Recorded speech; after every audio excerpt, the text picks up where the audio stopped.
میں ہوں رحمان اظہر اور اپنا پسندیدہ شو دیکھنے کے لیے ہمارا چینل سبسکرائب کریں اور مزید معلومات کے لیے بیل آئیکن پر کلک کریں۔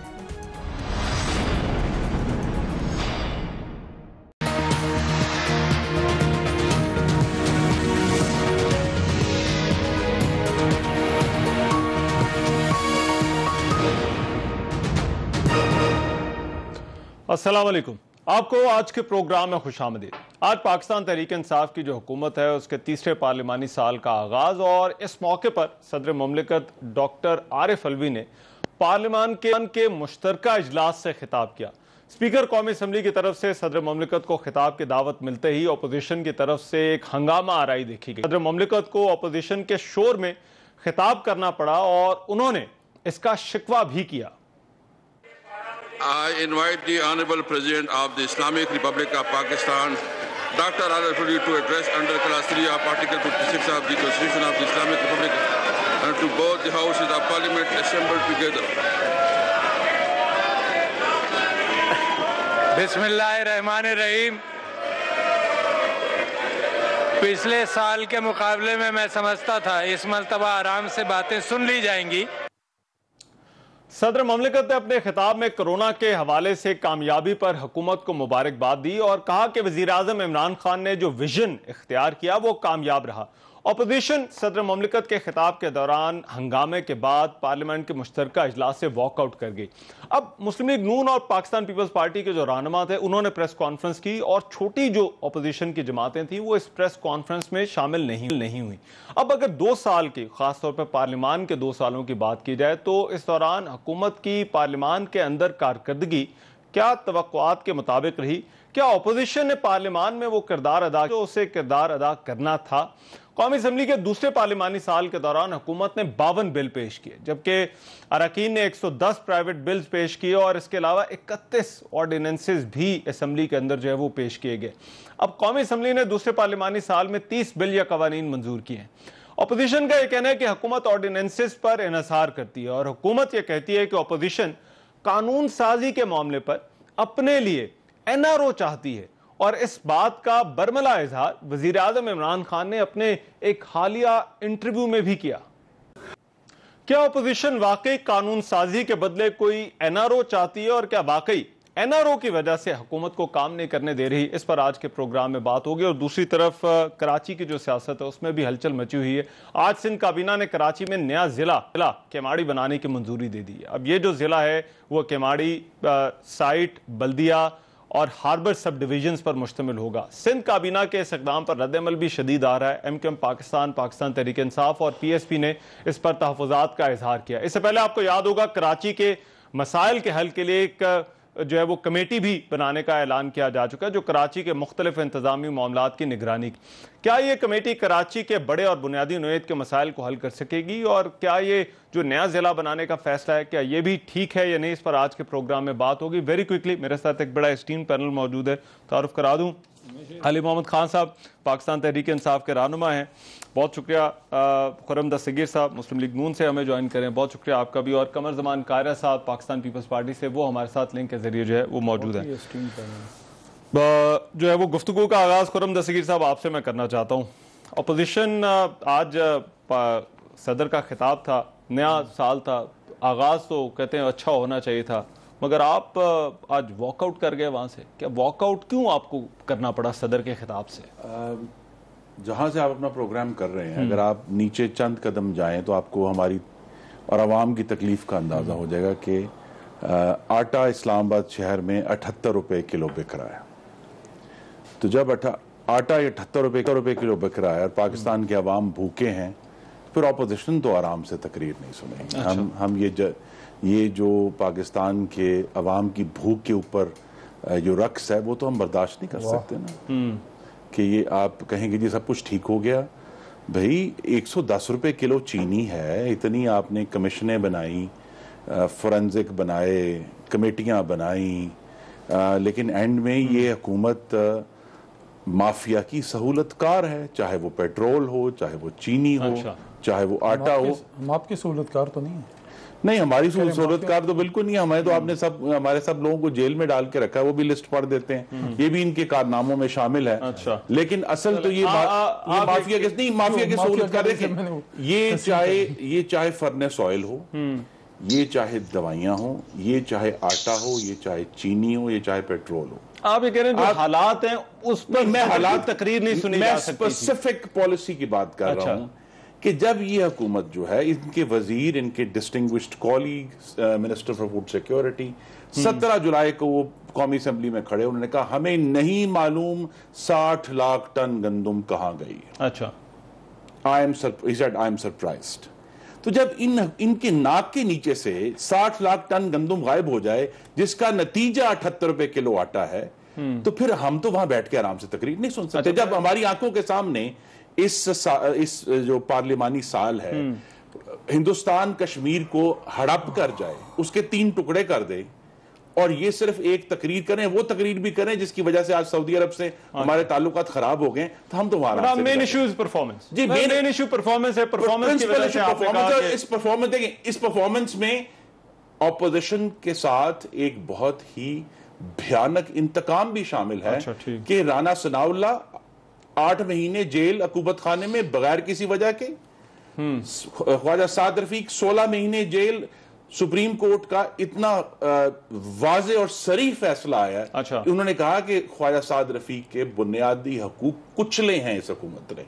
تو پھر کس طرح, تو یہ دیکھیں بہت سارے ایشوز ہو گئے میرے خیال میں سمجھ, معاشی پالیسی, خارجہ پالیسی, جمہوریت اور وفاقیت, چاروں میں یہ ناکام ہے. اس لیے ہم ٹھیک نہیں چل رہی. دل پہ بڑا بوجھ ہے ان کی. نہیں, میں نے اسی لیے ان کو پہلے موقع دیا, میں نے کہا وہ پہلے آج واک آؤٹ کر کے ہیں تو وہ بات کریں. اچھا, مگر آپ لوگ علی محمد خان صاحب, یہ خان صاحب نے وہ انٹرویو میں بات کی, انہوں نے کہا پارلیمان کے اندر جو ہے وہ کام نہیں چلنے دیا جا رہا, اور صرف ایک ہی مسئلہ ہے کہ یہ NRO چاہتے ہیں.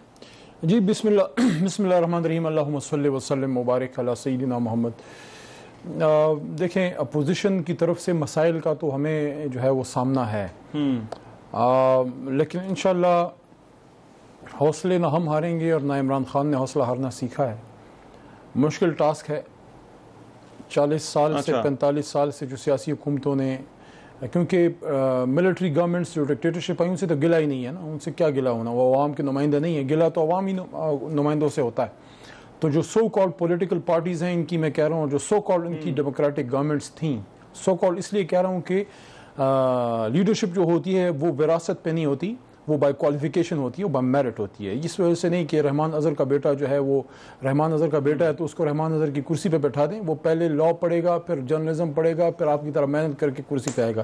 تو اس لیے جمہوریت وغیرہ ان کی جماعتوں میں نہیں ہے.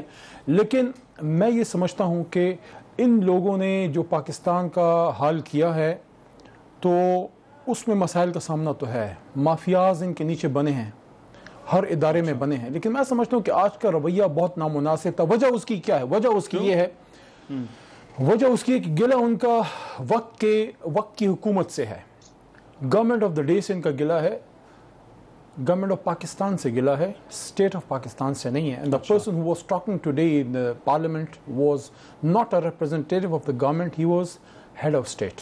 اچھا, اگر آپ اپنے آپ کو جمہوریت پسند کہتے ہیں تو آپ کو ریاست کے سب سے بڑے عہدیدار کی بات سننی چاہیے. ہاں, ان کا تعلق پی ٹی آئی سے ہے اور ہوگا.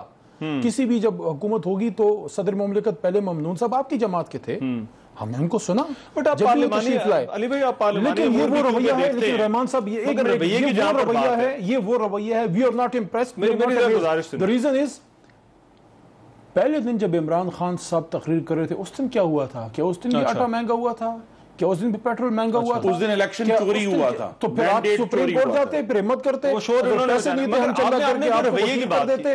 یہ ان کا آپ کی وزارت سے متعلق یہ ان کا وہ ڈکٹیٹرشپ پہ مبنی رویہ ہے جس کی وجہ سے سنیں, مگر پارلیمان کی بات کریں نا, اب پارلیمان میں دیکھیں میری بات, وہ رویہ ہے جس کی وجہ سے پاکستان میں جمہوریت پنپ نہیں سکی. گزارش یہ بڑا اہم بات ہے. پارلیمان کے اندر احتجاج آمریت ہے, اور یہ کنٹینر پہ کھڑے ہو کے پورے پاکستان کی پارلیمنٹ پر لعنت بھیجیں, سیاسی پارٹیوں پر لعنت بھیجیں, وہ عمریت نہیں. اچھا, مگر میں ایک سوال, آج ایک مرحوم بھی ہو گیا, اور خان صاحب نے یہ اپنے انٹرویو میں بات کی فیٹف کے حوالے سے, انہوں نے آپ کا ساتھ دیا, مگر ان کو ابھی بھی کہا جا رہا ہے کہ یہ NRO چاہتے ہیں. یہ کیوں ہے؟ یہ تو سارے بل تو جو ہے وہ آپ لوگوں نے وہاں سے پاس کروا لیے, سینٹ سے بھی ہو گئے, اور ان کی وجہ سے ہوئے. دیکھیں, نیشنل ایشوز پہ آپ کو اپنی پارٹی لائن سے اپنے ذاتی مفاد کے پنجرے سے نکلنا ہوتا ہے. ٹھیک. ان کے بدقسمتی سے ان کی جان ان کی جو لیڈرشپس ہیں ان کی جان ایک طوطے میں ہے, اور وہ طوطا جب تک جو ہے وہ پنجرے سے نہیں نکلتا یہ کسی بات پہ جو ہے آنکھیں کھولنے کے لیے تیار نہیں ہے. کیا فیٹف سے پاکستان اگر گرے لسٹ سے نکلتا ہے, پہلی بات تو یہ گرے لسٹ میں لانے والے ہم نہیں ہیں, یہ تحفہ انہی کی حکومتوں کا ہے, ان کا اور پی پی کا. ٹھیک ہے جی, تو ان کا یہ تحفہ دیا ہوا تحفہ ملک کو جب گرے لسٹ میں پاکستان گیا, اگر پاکستان اور انشاءاللہ پاکستان گرے لسٹ سے نکلتا ہے اور بلیک سے جانے سے بچتا ہے, تو کیا یہ عمران خان کا کوئی ذاتی فائدہ ہے؟ اچھا آپ بتائیں نا, ذاتی فائدہ ہے؟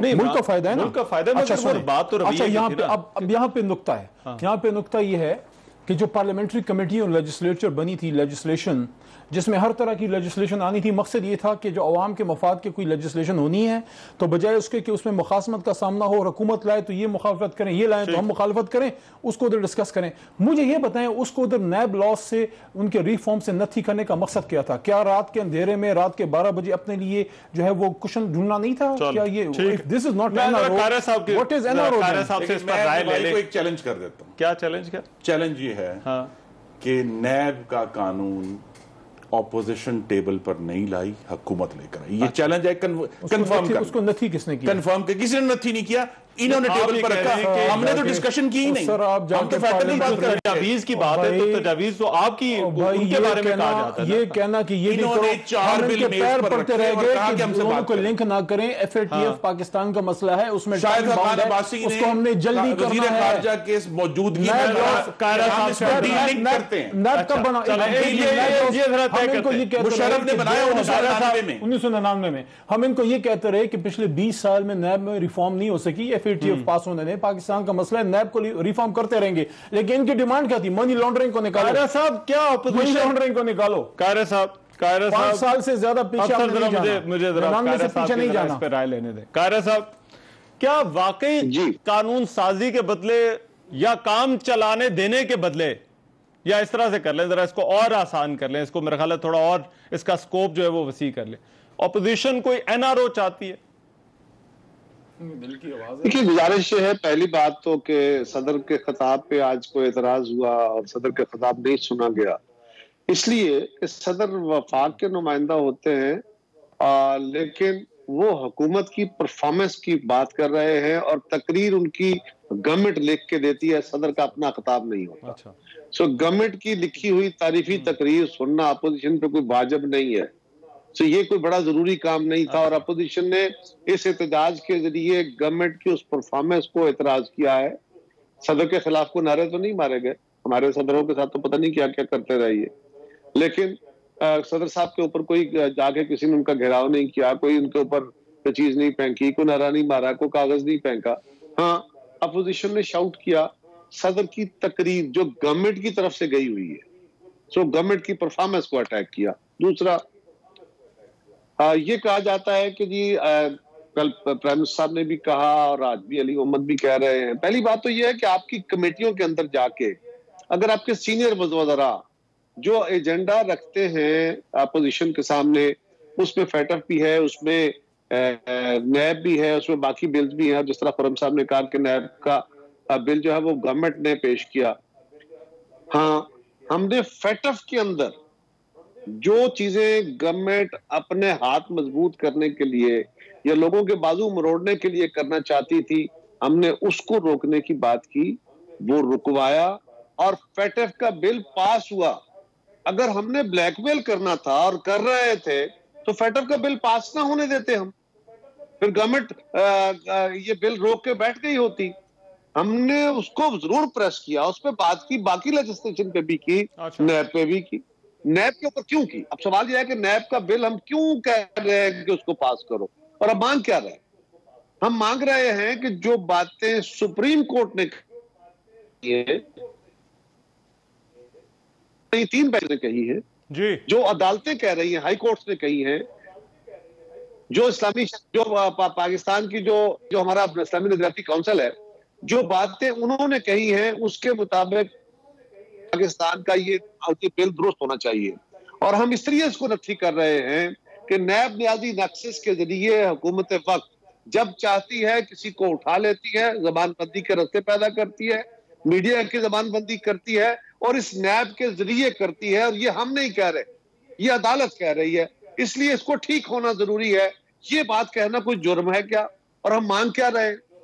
ہم صرف کہہ رہے ہیں جو سپریم کورٹ کہہ رہی ہے وہ کر دو، جو اسلامی نظریاتی کونسل نے کہا ہے وہ کر دو، اگر اس سے کوئی بیان مانگ رہے ہو تو کچھ۔ اور تیسری گزارش یہ ہے کہ آج 2 سال کے بعد، حکومت کے آئے 2 سال کے بعد، وزیر اعظم صاحب اپنا کوئی ایک کام، کوئی ایک وعدہ جو انہوں نے الیکشن میں کیا، الیکشن پرومسز کیے، اس کی بنیاد پہ ووٹ مانگے، اس میں سے کسی ایک وعدے پہ کوئی پیش رفت نہیں بتا سکے۔ صرف یہ ہے کہ جی اس حکومت میں مافیا ہے، اس ملک میں مافیا، وہی گردان ہے جو کنٹینر پہ کھڑے ہو کے تھی، جو آج بھی ہے۔ اچھا ہمارے دور میں مافیا بنے، رحمان بڑی دلچسپ اسٹڈی، ہمارے دور میں مافیا بنے، یہ الزام ہے نا۔ اچھا مافیا ہمارے دور میں بنے، لوگوں کی جیبوں پہ ڈاکے ہمارے دور میں پڑے لیکن چینی سستی، ہمارے دور میں مافیا بنے تیل سستا، ہمارے دور میں مافیا بنے پاکستان میں آٹا سستا، ہمارے دور میں مافیا بنے پاکستان کی ایکسپورٹ بڑھ گئی، ہمارے دور میں مافیا بنے 150% تنخواہیں بڑھا دی۔ ہمارے دور میں آج بڑی اچھی حکومت ہے، انہوں نے 2 سال میں مافیاز کے خلاف کیا کیا؟ اگر چینی مافیا ہے تو چینی پیدا کرنے والے، اس کا قائرہ صاحب میں جواب لیتا ہوں، مگر آج انہوں نے، آج صدر مملکت نے ایک شعبہ ہے جس کے حوالے سے آج انہوں نے مبارکباد دی، اور وہ کورونا کے حوالے سے، ذرا اس میں بھی اس بریک کے بعد جو ہے میں چاہتا ہوں ذرا بات کریں، اور پھر جو آپ کے سوال ہے کہ قانون میں جو ہے وہ ترمیم جب سبھی کہہ رہے ہیں، اسلامی نظریاتی کونسل کہہ رہی ہے، عدالت کہہ رہی ہے، سب کہہ رہے ہیں، تو پھر کیا ہونی نہیں چاہیے؟ اس پر اس بریک بات کریں گے۔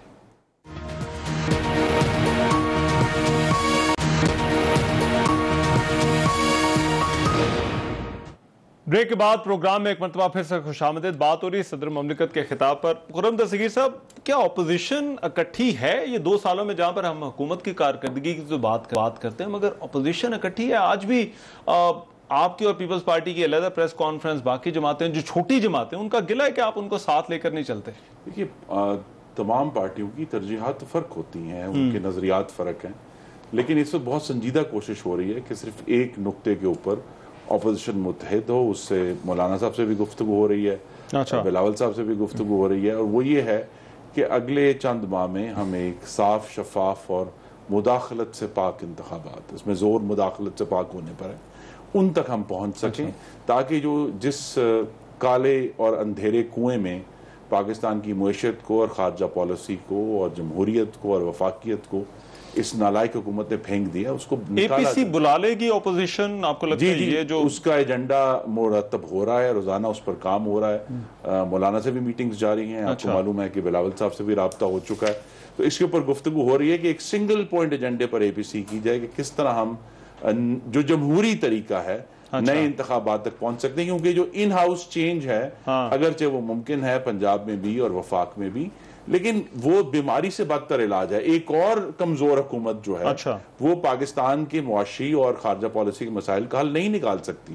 ہمیں ایک ایسی حکومت چاہیے جس کی براہ راست جڑیں عوام میں سے آئیں، اور عوام کے ووٹ جو ہے وہ طاقت دے اس کو کہ وہ بغیر کسی انٹرفیرنس کے جو فیصلے کرنے والے ہیں وہ کر سکیں۔ یہاں دیکھیے نا جی، 2 سال میں ایک بات واضح ہونی چاہیے کہ یہ جو تجربہ عمرانی تھا جو 2014 میں شروع ہوا، یہ ناکام ہو گیا، یہ معیشت میں ناکام ہو گیا، یہ خارجہ پالیسی میں ناکام ہو گیا، یہ جمہوریت میں ناکام ہو گیا، یہ وفاقیت میں ناکام ہو گیا۔ تو اب جب ایک تجربہ ناکام ہو گیا ہے جس کے اوپر اتنی بڑی انویسٹمنٹس ہوئیں، اتنا بڑا شور ڈالا گیا، پاکستان کی جو میڈیا کو دبایا گیا، عدالتوں کو دبایا گیا، ریفرنس ایشو ہوئے، دوسرے اداروں کو دبایا گیا، پارلیمان کو جو ہے وہ بے توقیر کیا گیا، اس کے باوجود پاکستان بجائے یہ کہ ترقی کرتا وہ ہر روز تنزلی کی طرف کیا ہے۔ آپ چاہے جی ڈی پی گروتھ دیکھیں، آپ مہنگائی کا حال دیکھیں، آپ خارجہ پالیسی کو مت بھولیں کہ کس طرح مضحکہ خیز ان کا حال ہوا ہے، چاہے وہ کشمیر کا معاملہ ہو، وہ تو بہت ہی ٹریجک ہے، لیکن یہ بھی جو سعودی عرب اور ملیشیا والا جو معاملہ ہوا، ابھی سعودی عرب کا کرائسس ہوا، وہ تقریر یونائٹڈ نیشنز کی جس کو یہ اپنا ایک فخر گندارتے ہیں، وہ بنیاد ہے آج سعودی عرب کی سے تعلقات کی خرابی کی۔ یہ اس طرح کی ہیومن رائٹس منسٹر کی بھی ایک چارج شیٹ ہے۔ بٹ یہ اپوزیشن والی چیز میں پہلے ذرا قائرہ صاحب سے پوچھ لوں۔ قائرہ صاحب، یہ آج بھی ہم نے تقسیم دیکھی، بڑی جو جماعتیں ہیں اور خاص طور پہ پاکستان پیپلز پارٹی اور مسلم لیگ نون، کیا وہ واقعی چھوٹی جماعتوں کو ساتھ نہیں لے کر چل رہے ہیں؟ اور پھر اے پی سی آپ ہوتی ہوئی دیکھ رہے ہیں؟ کہ پہلی گزارش آپ کا سوال کہ اپوزیشن متحد نظر نہیں ہے. اپوزیشن کا متحد عوام میں ہونا کوئی ضروری تو نہیں ہے. اپوزیشن کی کارکردگی کیا ہونی چاہیے؟ کوئی ایک دن، کوئی ایک اجلاس ایسا جس میں اپوزیشن کے ممبرز نے پاکستان کا مسئلہ، پاکستان کے عوام کا مسئلہ، خارجہ پالیسی کا مسئلہ، مہنگائی، بے روزگاری، علاقہ نوریت، ان سارے ایشوز کو نہ چھیڑا ہو، حکومت کی نالائکیوں کے اوپر بات نہ کی ہو. کوئی ایک دن، کوئی ایک اجلاس ایسا نہیں ہے. پھر اجلاس سے باہر میڈیا کے اندر کوئی ایک پروگرام مجھے آپ بتا سکے جس میں ہم نے صرف اپنے لیڈروں کی باتیں کی ہوں، اپنی جماعت کی باتیں کی ہوں، عوام کی باتیں نہ کی ہوں. پارلیمان کے اندر پہلے بھی الزام لگا تھا قائرہ صاحب یہ ایف اے ٹی ایف والے پر کہ بڑی جماعتیں جو ہیں یہ خاموش تماشائی بنی ہیں، اور پھر بڑی جماعتوں کے حوالے سے خان صاحب خود کہتے ہیں کہ یہ تو این آر او چاہتی ہیں. یہ میں اسی وہ ڈیبیٹ کو میں اس طرف اس سے جوڑا تھا. میں گزارش کر رہا ہوں کہ خان صاحب جو بھی کہتے ہیں ان کا بادشاہ آدمی جو چاہے کہے. حقائق کیا ہے؟ حقائق یہ ہیں کہ ایف اے ٹی ایف کا قانون جس کو وہ کہتے ہیں کہ میرے ساتھ انہوں نے مشروط کیا وہ پاس ہو گیا. پھر شرط کدھر گئی؟ کیا نیب کا بل پاس ہوا ہے؟ پھر وزیر اعظم کی بات میں کوئی لاجک تو بتائے نا مجھے کہ ایف اے ٹی ایف کو کنڈیشنل کر دیا ہے اور بل ایف اے ٹی ایف کا پاس ہو گیا ہے اور ہم بلیک میل کر رہے ہیں. یعنی اس بات میں کوئی لاجک ہے؟ کوئی سمجھ آتی ہے بات ہمیں؟ اس میں کوئی حقیقت نہیں. ہاں ہم نے نیب کے قانون میں ترمیم کی بات کی، کر رہے ہیں، کریں گے، اس لیے کہ نیب کا قانون ایک ہتھیار کے طور پہ اپوزیشن کے خلاف استعمال ہو رہا ہے اور اس کو عدالتیں کہہ رہی ہیں ہو رہا ہے، اس کو اسلامی نظریاتی کونسل کہہ رہی ہے ہو رہا ہے، میڈیا کہہ رہا ہے ہو رہا ہے. ہماری بات ایک طرف رکھیے اور جو ہتھیار آپ کے پاس لوگوں کے بازو مروڑنے، ان کی زبانیں بند کرنے، میڈیا کو کنٹرول کرنے کے لیے آپ نے ایک ٹول پکڑا ہوا ہے، اس ٹول کے کیوں نہ وہ جو غلط کام ہے، اس میں جو زیادتی کرنے کا امکان ہے، کیوں نہ اس کو کنٹرول کیا جائے، کیوں نہ وہ تجاویز جو سپریم کورٹ نے کہی ہے مانی جائیں. اس میں کیا جرم ہے؟ چیز ہے نا یہ ذرا پوچھ لوں میں 1 منٹ دیجئے گا قائرہ صاحب. علی محمد خان صاحب یہ لکیر کیا نہیں کھینچی جا سکتی کہ جہاں پر یہ کہا جائے کہ نیب کے قانون میں واقعی آپ کو اصلاحات لانی ہے؟ جو قائرہ صاحب بات کہہ رہے ہیں وہ ٹھیک کہہ رہے ہیں، عدالتوں کے فیصلے ہیں، اسلامی نظریاتی کونسل ہے. آپ کی اپنے بھی وزیر اعظم عمران خان نے بزار صاحب کو جو گیا نوٹس اس حوالے سے تحفظات کا اظہار کیا کہ وہ بھی ہو اور پھر جو ہے وہ جو این آر او والی چیز ہے اس کو اس کے ساتھ نہ جوڑا جا سکے. نہیں این آر او کون سا یار؟ اگر ہم این آر او مانگ رہے تھے تو ایف اے ٹی ایف کیسے پاس ہو گئے؟ نہیں میں نے قائرہ صاحب یہی تو پوچھا نا کہ وہ اس سے نہ جڑے، مطلب کام ہو اور ہم بات نہیں کرنا چھوڑے نا، نہ مت کریں. کہا جا رہا ہے چلیں ذرا سن لیں وہ ان کا پارلیمانی. ایک تو دیکھیں، ایک تو نقطے سے میں ان کے اگری کرتا ہوں کہ ان کا ایک چیز پہ اتفاق ہے. یہ آپ کہہ رہے ہیں نا کہ اے پی سی اور اپوزیشن کا اتفاق، ایک چیز پہ اتفاق ہے، چھوٹی جماعتوں کا اور بڑی جماعتوں ان سب کا. یہ جو اپوزیشن کے اس کی وجہ پتہ کیا ہے؟ آپس میں ان کا خدا واسطے کا بیر ہے. اچھا 1990 کی دہائی کی ان کی جو میوزیکل چیئرز تھی، میاں صاحب کی اور بی بی شہید کی، محترمہ بینظیر بھٹو صاحبہ کی، آپ اور میں اسٹوڈنٹ تھے لیکن آپ کو سارا یاد ہوگا کہ انہوں نے جو ایک دوسرے کی حالت کی، لیکن آپس میں خدا واسطے کا بیر. لیکن ایک چیز پہ ساری کی ساری اپوزیشن بشمول مولانا فضل الرحمان صاحب، اور وہ کیا ہے؟ وہ یہ ہے کہ وہ جو سخت الفاظ ہیں، کہہ دوں ذرا کوئی دیکھ لیں اگر کوئی مناسب طریقہ نہیں، وہ سینسر نہیں ہوں گے، اتنا میں تسلی آپ کو دے دیتا ہوں کہ 30 35 40 سال میں جو انہوں نے مال غنیمت کھٹا کیا ہے نا، اس کو بچانے کے اس ایک نقطے پہ یہ بالکل ایک ہیں کہ اگر عمران خان صاحب کا احتساب کا پروگرام چل گیا اور صحیح معنوں میں احتساب ہو گیا، یہ بناوٹی نہیں ہے جو نیب میب میں یہ جا کے پھر وکٹری کے نشان لے کے باہر آتے ہیں اور یہ جو لوگوں کو کلین چٹیں ملتی ہیں. نہیں، اگر صحیح احتساب ہو گیا تو مالی غنیمت واپس کرنا پڑے گا اور اس کے لیے تیار نہیں ہے. اس ایک نقطے پہ سیم ہے. باقی جو نیب کی آپ نے بات کی ہے، دیکھیں آپ خود ایک وکیل ہیں، جب کسی ملزم کو کسی عدالت میں کسی لا کے تحت ٹرائی کیا جاتا ہے تو کیا آپ اس ملزم کو یہ اختیار دیتے ہیں کہ قانون پہلے خود بناؤ اور پھر اس پہ تمہیں ٹرائی کریں گے؟ The basic problem is a conflict of interest. ان کی ٹاپ لیڈرشپ پہ کرپشن کے کیسز ہیں، یا غلط یا صحیح. میں نہیں کہتا سارے صحیح ہیں، یا غلط یا صحیح. اچھا اب جن کے ساتھ ہمیں بیٹھ کے نیب کے لا بنانے ہیں، اگر وہ نیب کا لا تگڑا بنتا ہے تو پھر پھندا کس کے گلے میں پڑے گا؟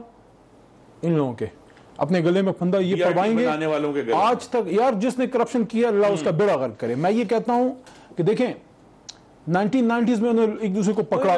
سنیں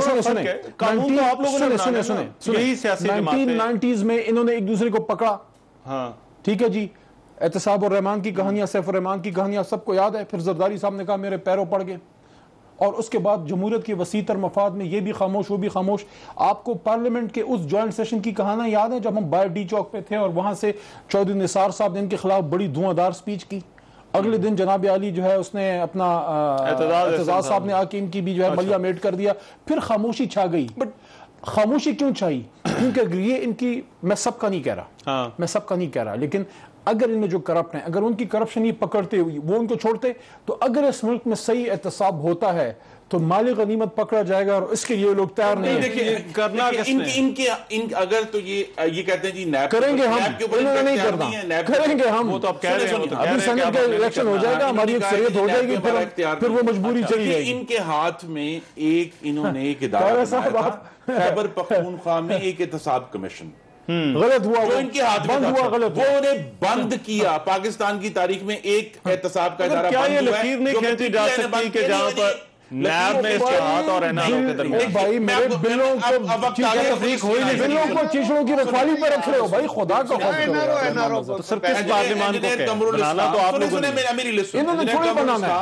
نواز شریف, کبھی کسی ملک نے پھندا اپنے گلے میں لگایا ہے کہ لاؤ مجھے پھانسی دو, کبھی کسی نے لگایا. مفتاح اسماعیل, احسن اقبال, خواجہ سعد رفیق, سلمان رفیق. یار وہ آپ کے اپوزیشن کے ساتھی ناراض ہو رہے ہیں, آپ سارا ٹائم ان کا لے گئے, مال بھی سارا کھا گئے اور ٹائم بھی سارا لے گئے. شہباز اور خورشید شاہ صاحب جیل میں ہیں کیونکہ صرف الزام ہے. یہ حکومت الزام گر ہے, چارہ گر نہیں ہے. ایک بریک کے بعد یہ احتساب نہیں کر بات اور کارہ صاحب سے بریک کے بعد.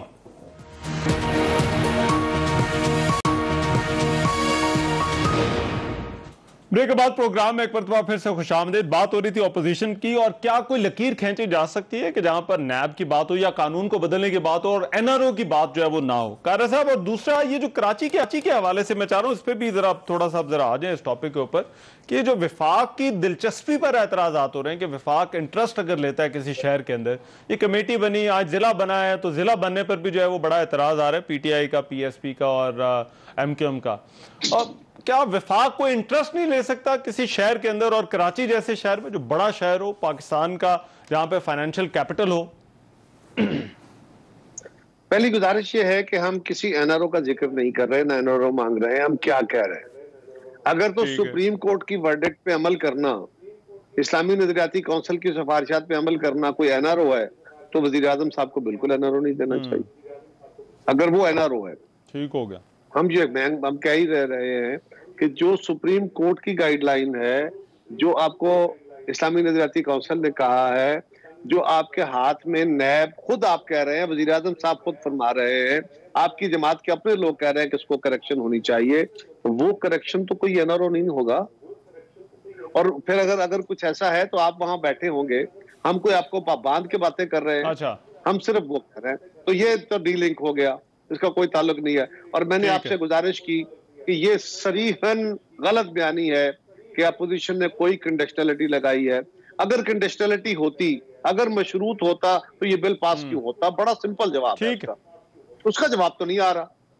دوسری بات یہ ہے کہ وفاق تو بالکل کراچی اور باقی شہروں میں مداخلت تو نہیں, مطلب وہاں ان کے انٹرسٹ ہونے چاہیے, وہ اسی ملک کے شہر ہیں, ان کو وفاق کی طرف سے سپورٹ جانی چاہیے. 162 ارب روپے کا پیکج اناؤنس کیا تھا پچھلے سال, وزیر اعظم صاحب نے 62 روپے نہیں دیے, دینے چاہیے, ان کا حق ہے, کیونکہ کراچی اتنا بڑا شہر ہے اور اس کے اتنے مسائل ہیں کہ وہاں پیسوں کی قلت ہے ان کے پاس.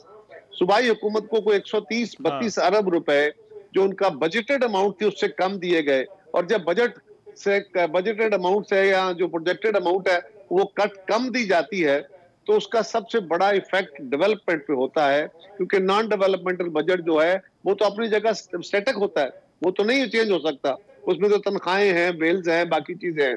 تو جو ڈیولپمنٹ رکے گی اس کے نیچرل نقصانات ہوں گے. اور کراچی کے معاملات حل کرنے کے لیے NDMA نے بھی رپورٹ دی ہے, ان کی اپنی پارٹی کے گورنر ہیں، انہوں نے بھی رپورٹ دی ہے، ان کے اپنے ساتھیوں نے بھی رپورٹ دی ہے کہ کراچی کو بہت زیادہ فنڈز کی ضرورت ہے، لیکن اگر وہاں پہ جو ایک آئینی سٹرکچر ہے پاکستان کو چلانے کا، اس وفاق کو چلانے کا، اگر آپ اس کو چھیڑ کے اور مداخلت کرتے ہیں تو وہ قابل قبول کسی کے لیے بھی نہیں ہوگی، نہ وہ یہ کر سکیں گے، نہ کوئی بانے کا۔ ٹھیک، ہم تو صرف اس کی بات کریں۔ تو آپ یہ کہہ رہے ہیں باقی جو مرضی انٹرسٹ شو کریں، پیسوں والا انٹرسٹ شو کریں، فنڈز والا انٹرسٹ شو کریں، بٹ آئینی سٹرکچر کو جو ہے وہ نہ چھیڑیں۔ علی محمد صاحب، میں ایگزامپل دیتا ہوں، آپ کو لگتا ہے کوئی کراس کی لائن؟ 2013 سے 18 تک مسلم لیگ نواز کی حکومت نے یہ فیصلہ کیا کہ ہم نے کراچی کو پرامن کرنا ہے۔ کراچی میں آپ کو یاد ہوگا 30 40 ٹارگٹ کلنگ ایک دن میں ہوا کرتی تھی۔ ہم نے یہ فیصلہ کیا، لیکن تمام تر اختلافات اور لڑائیوں کے باوجود جس آئینی سٹرکچر کی قاہرہ صاحب بات، اس میں رہتے ہوئے اللہ کے کرم سے کراچی کو کامیابی سے پرامن کیا۔ تو یہ ایک ایگزامپل موجود، اس وقت بھی بنی تھی، بنانی پڑی نا، اور پھر اس وقت بھی اعتراضات تو بہت سارے اعتراضات ہوئے، لیکن میں اعتراضات ہوں گے، دیکھیں یہ ڈیموکریسی کا حصہ ہے، لیکن جس طرح انہوں نے کراچی کے اوپر اور سندھ کے اوپر اسالٹ کیا ہے کہ کورونا کے دوران، سنیے، کورونا کے دوران فلائٹیں بند ہیں، وزیر اعظم نے اپنا جہاز دیا 2 وزراء کو کہ جا کے وہاں سندھ کی حکومت پہ چڑھ دوڑو۔ بھئی اس طرح تو نہیں ہوگا نا کہ آپ مسلسل کہتے رہیں کہ جو ہے کبھی 18ویں ترمیم ہے، کبھی آپ اس پر بات کریں۔ اور ایک جو بات آج کے حوالے سے بڑی اہم ہے، صدر مملکت کے حوالے سے، صدر مملکت اس معاملے میں بالکل بھی بری الزماں نہیں ہو سکتے۔ انہوں نے پہلے الیکشن کمیشن آف پاکستان کے ممبران کے غلط نوٹیفیکیشن کیے، اس کے بعد جو 31 آج آپ نے گنائے ہیں آرڈیننس جو اس قانون سازی زیادہ وہ کیے، اور سب سے بڑا بات جس کے لیے مجھے خود بطور پٹیشنر اسلام آباد ہائی کورٹ جانا پڑا، نیشنل فائنانس کمیشن کا انتہائی مہلک اور صوبوں کے جو ان کے حقوق ہیں، پرفارمنس والی چیز سے وہ بری الزماں نہیں ہے، حملہ نہیں ہو سکتے، وہ نہیں، وہ اس میں شامل ہو گئے جب انہوں نے NFC کا اتنا مہلک نوٹیفیکیشن کیا جس کے خلاف ہمیں کورٹ میں جانا پڑا، اور کورٹ میں اللہ نے ہمیں کامیابی دی۔ ان کو ایک نیا نوٹیفیکیشن NFC کا کرنا پڑا ہے کیونکہ پہلا جو ہے وہ بالکل غیر آئینی تھا۔ چلے صدر مملکت پہ جو ہے وہ علی محمد خان سے جواب لیں گے ایک بریک کے بعد آ رہے ہیں۔ بریک کے بعد پروگرام میں ایک مرتبہ پھر سے خوش آمدید۔ خرم دستگیر صاحب نے صدر مملکت کے حوالے سے بھی جو ہے وہ بتایا کہ ان کی بھی پرفارمنس کا ایشو، مگر یہ کراچی والی چیز کا علی بھائی مجھے جواب دیجیے گا کہ کیا وفاق کوئی غیر معمولی دلچسپی دکھا رہا ہے کراچی کے معاملے؟ یا رحمان نظر صاحب، دیکھیں میں تھوڑا سا پالیٹکس کا اسٹوڈنٹ ہوں اور تھوڑی سی میری یادداشت کمزور ہے، اس لیے میں پوچھنا چاہتا ہوں کہ سن 99 میں خرم انجینئر دستگیر صاحب یہ، اور سن 2012 سے 13 کے بیچ میں قاہرہ صاحب کہاں تھے؟ تھوڑا جو مجھے یاد پڑتا ہے، یہ بڑی پارلیمانی جمہوریت کی بات کرتے ہیں اور صوبوں کے حقوق کی بات کرتے ہیں، بڑے چیمپئن ہیں یہ پارلیمنٹری ڈیموکریسی کے۔ ہم نے تو کوئی گورنر راج نہیں لگایا۔ سن 99 میں اسلام آباد میں بیٹھے ایک وزیر اعظم نے ایک اپنی ہی جماعت کے شخص کو with additional powers, federal minister کو with additional powers of chief minister Sindh لگایا۔ غوث علی شاہ کس جماعت کے رکن تھے؟ نون کے نہیں تھے۔ 2008 سے 13 کے بیچ میں جب پیپلز پارٹی کی گورنمنٹ تھی پاکستان کے سب سے بڑے صوبے آبادی کے لحاظ سے، جس کو منی پاکستان بھی یہ لوگ کہتے ہیں، پنجاب کی الیکٹڈ گورنمنٹ کو کس نے گھر بھیجا؟ کس نے گورنر راج لگایا؟ پیپلز پارٹی نے نہیں لگایا۔ لطیف کھوسہ صاحب کو گورنر نہیں لگایا تھا۔ انہوں نے تو کچھ نہیں چھوڑا، ہم نے تو کوئی اس طرح کا کام نہیں کیا۔ صرف اتنا ہوا ہے کہ لوگوں کی زندگی اجیرن تھی، لوگوں کے گھروں میں گندا پانی جمع تھا، پینے کو پانی نہیں تھا، لوگ اپنے گھروں میں نہیں جا سکتے تھے۔ نارملی ہمارے یہاں یہ ہوتا ہے کہ آپ کے گھر میں مسئلہ ہوتا ہے، آپ اپنے ہمسائے رشتہ دار محلوں کے محلے پانی میں ڈوبے ہوئے تھے۔ عمران خان صاحب نے ڈیسیژن لیا، NDA کو کام حوالے کیا، کراچی کو تھوڑا اور آئینی سٹرکچر والی جو بات ہے، یہ کام ہے صدر مملکت کے اگر اپنی ڈیوٹی نہیں کریں گے، سنیں نا سر، آپ اپنی باری گزار بات کی بھی حکومت کی بھی۔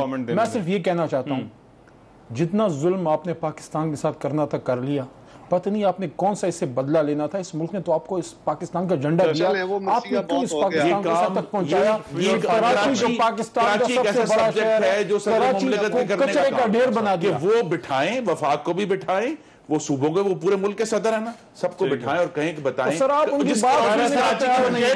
جس کراچی کے صدر مملکت شہری ہیں ان کو وہاں بٹھائیں اور یہ بات کلیئر کریں۔ خالی کرسیوں کو بٹھائیں، وفاق کی بھی علامت ان کرسیوں پر بیٹھیں گے تو آپ کو بٹھائیں گے نا بھائی، تو اس کا خالی کرسیوں بٹھانے سے قاہرہ صاحب وہ کہہ رہے ہیں کوئی غیر معمولی نہیں ہے، یہ پہلے بھی ہوتا رہا۔ ایک بات کرنے دیں تو میں بتاتا ہوں کہ جو علی محمد صاحب نے کہا کریکٹ کر لیں اپنے آپ کو کہ وہ ایک عدالتی فیصلے کے نتیجے میں کیاس آیا تھا. کھوسا صاحب پہلے گورنر موجود تھے, نئے نہیں لگائے گئے تھے, اور کسی گورنمنٹ کو سیک نہیں کیا گیا تھا. عدالتی فیصلے کے نتیجے میں وہ ایک کیاس کریٹ ہوا جس پہ گورنر رول لگا, لیکن وہ بعد میں عدالت نے ختم کر دیا, وہ گورنمنٹ بحال ہو گئی. ٹھیک ہے, رائٹ. قاری صاحب ٹائم ختم ہو گیا. بہت شکریہ دستگیر صاحب. علی محمد خان صاحب بہت شکریہ آپ کا بھی. آج کے پروگرام سے اتنے اجازت دیجیے, اللہ نے کے بعد.